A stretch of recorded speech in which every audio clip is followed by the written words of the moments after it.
On Holy or Maundy Thursday, in the upper room, Jesus and his disciples shared the Last Supper. This was the Passover Seder meal, remembering Israel's exodus from Egypt. On Thursday, Jesus washed the feet of his disciples and broke bread with them for what would be the last time. We still do it today. Why?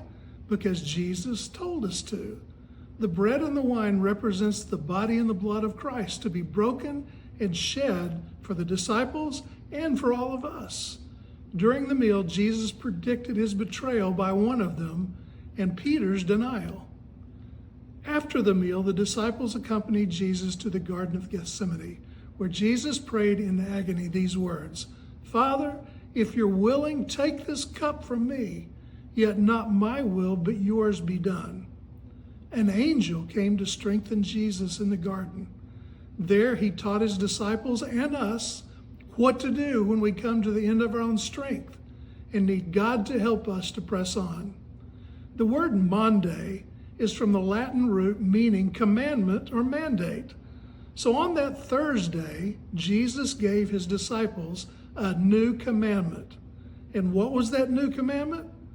John 13:34 tells us, "A new commandment I give you, that you love one another, just as I have loved you. You are also to love one another." This new commandment to love others is enabled only through the sacrifice of Jesus. We can know and experience the forgiveness and the full love of God through the death and resurrection of Jesus Christ. Jesus loved his enemies to the point of death, and we're called to show the same level of love to everyone. God loved us while we were still and are still sinning, and the gift of salvation that God brings calls us forward to do likewise in the lives of other people.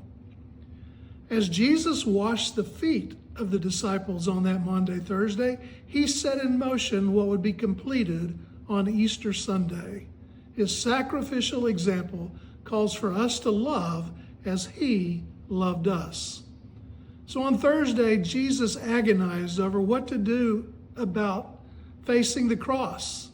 And he prayed even more fervently. Matter of fact, Luke 22:44 says he prayed more fervently, and he was in so much agony of his spirit that sweat fell onto the ground like great drops of blood.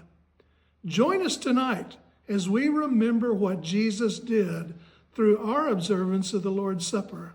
Hope to see you.